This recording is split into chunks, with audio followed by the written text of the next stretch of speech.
You ever wonder about this? Why are we drawn to people who hurt us? It's this really confusing and honestly pretty painful mystery that so many of us have been through. You know the feeling. You meet someone and the connection is just electric, it's intense, but then it always consistently leaves you feeling drained or anxious or just plain hurt. So, what's going on there?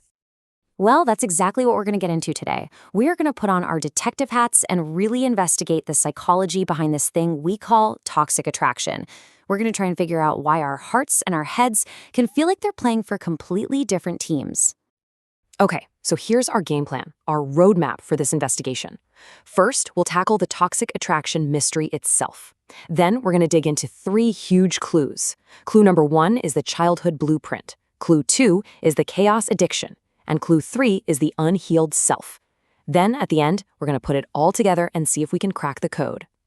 All right, let's dive right into section 1, the toxic attraction mystery. First things first, we need to understand this powerful, almost confusing pull. I'm talking about that gravitational pull you feel towards someone, even when every single rational part of your brain is screaming, this is a bad idea. So let's put a name to it. What are we actually talking about here? Well, toxic attraction is that compelling, almost magnetic draw toward partners whose behavior is, it's consistently damaging, emotionally or sometimes in other ways. And the key thing here is that it creates this destructive pattern. It's not a one-time mistake. It's a cycle that can feel absolutely impossible to get out of. And look, this is maybe the most important thing to get straight and right from the beginning. If any of this is starting to sound familiar to you, it does not mean you're broken. It doesn't mean you just love drama. It means you're caught in a really common, really powerful psychological pattern. This isn't about a flaw in your character. It's about some really deep-seated wiring. Okay, let's get to our first big clue in this whole mystery, the childhood blueprint. It turns out, to really get a handle on our adult relationships, we have to go way back to the emotional scripts that were written for us when we were kids. And this quote right here, wow, it just gets right to the heart of it. We are drawn not to what is healthy, but to what is familiar. See, our brain is basically a pattern-matching machine. Its number one job isn't to make you happy, it's to keep you alive. And to do that, it seeks out what it recognizes, what it already has a script for. Why? Because familiar feels safe, even if that familiar feeling is actually rooted in pain or chaos. So how does this blueprint even get made? Well, it all starts when we're kids. Our early experiences, with our caregivers, they create this model for what love is supposed to feel like. Whether that was warm and loving, or maybe inconsistent or critical, whatever it was, that becomes our unconscious relationship blueprint. And then step 3, as adults, we go out into the world and we're subconsciously just scanning for people who fit that old familiar blueprint. Because on some deep level, that feels like home. And this is the real trap, isn't it? That feeling of fate, that immediate, powerful connection where you feel like you've known them forever. It's not destiny. It's your brain going, hey, I know this one. I recognize this emotional dynamic. You think it's a soulmate, but really, you're just recognizing a pattern from your own past. All right, on to our second clue. Now we're going to shift gears a little from deep psychology to biochemistry. We're talking about the chaos addiction. And this explains why these connections can feel so incredibly hard to walk away from, almost like an addiction. So the key mechanism here has a fancy name, intermittent reinforcement. But it's actually pretty simple. The best way to think about it is like a slot machine in Vegas. You pull the lever, you don't win every time. You don't even win predictably. But that random, unpredictable chance that you might win the jackpot, that's what keeps you putting coins in and pulling that lever. It's the exact same in a toxic relationship. The reward, a good day, some affection, a nice compliment, it's given out randomly. And that unpredictability is what creates this powerful, almost desperate craving for the next hit. Now, take a look at this comparison, because this is where it gets really interesting. On one hand, you have a stable bond. It's all about predictability, safety, trust, consistent care. It's a calm connection. But then you look at a trauma bond. It's the complete opposite. It thrives on unpredictability, chaos, anxiety, and those intermittent rewards we just talked about.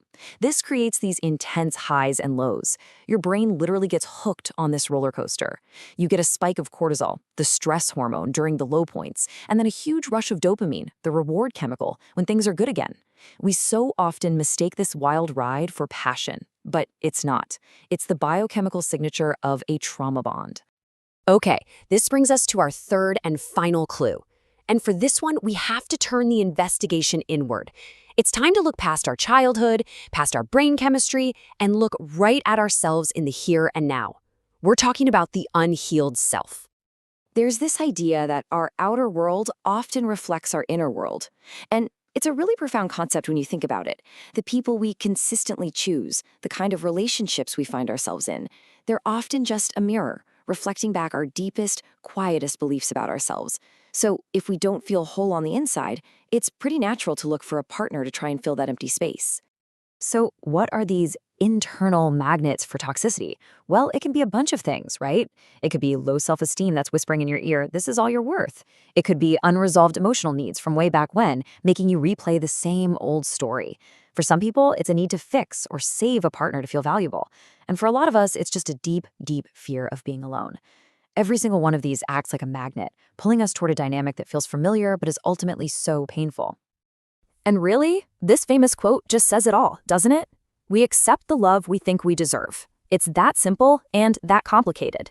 The bar we set for how other people are allowed to treat us, it's a direct reflection of the value we put on ourselves. If, deep down, you don't believe you're worthy of a stable, consistent, kind love, you'll have a really hard time even recognizing it, let alone accepting it when it shows up. Okay, so let's crack this code. We've gathered all the clues, we've done the investigation, and now it's time to put all the pieces together and see the full picture.